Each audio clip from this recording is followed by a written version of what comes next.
Halo teman-teman, selamat datang kembali di catatan si cuan.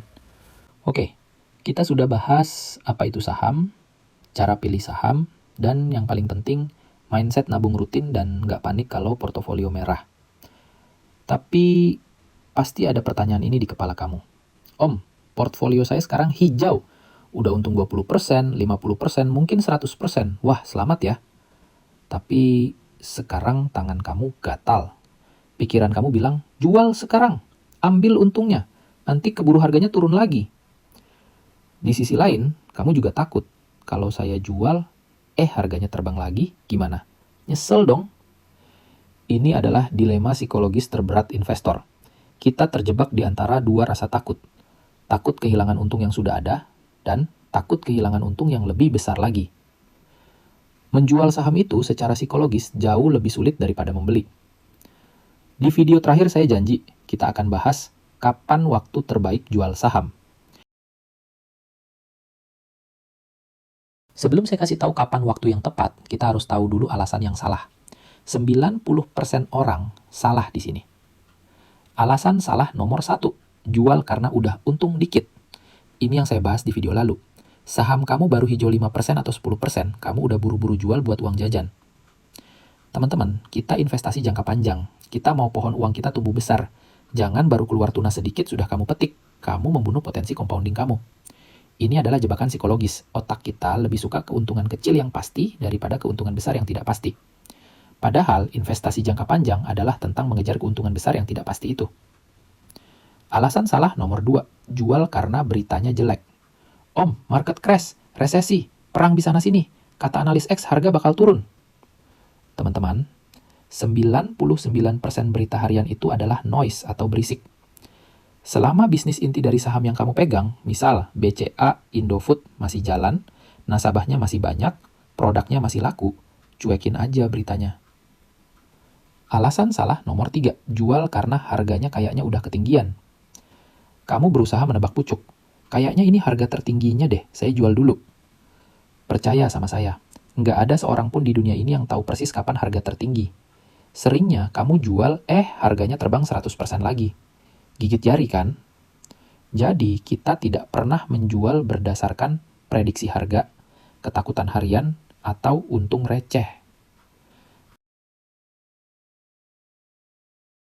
Oke, jadi kapan dong kita boleh jual? Saya hanya punya 3 alasan logis untuk menjual saham yang kamu pegang.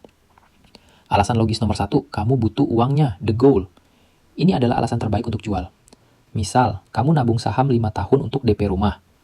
Dan sekarang uangnya sudah cukup. Ya, jual. Selamat. Itulah tujuan kita berinvestasi.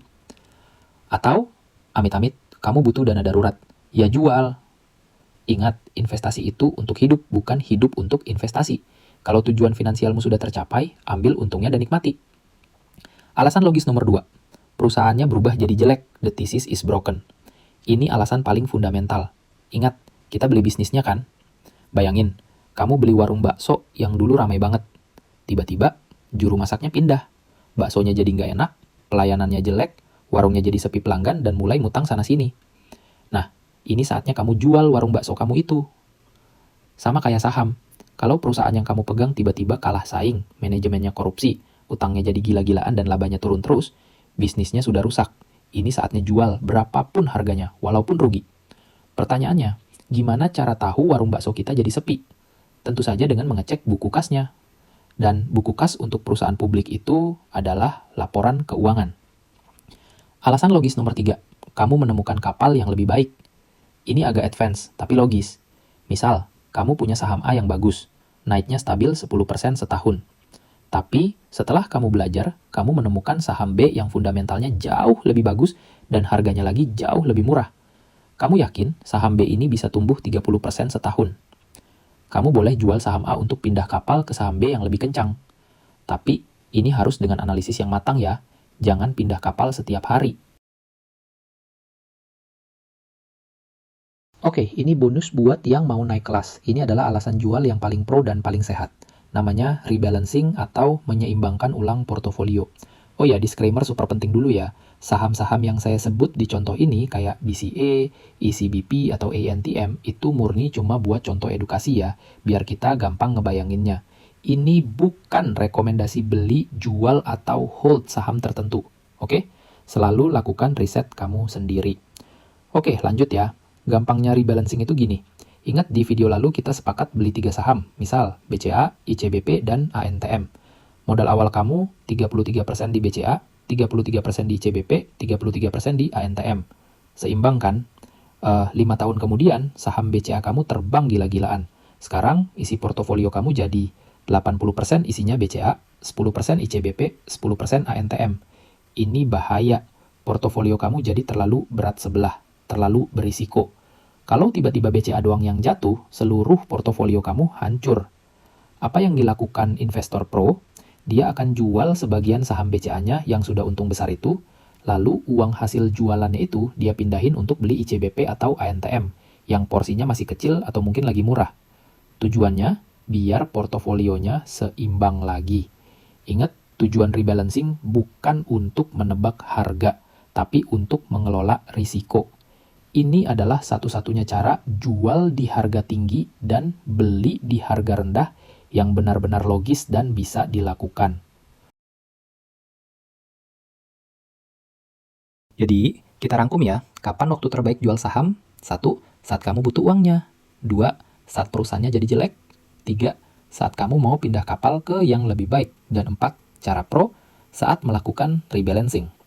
Perhatikan, kita tidak pernah menjual berdasarkan prediksi harga, ramalan orang, atau ketakutan harian.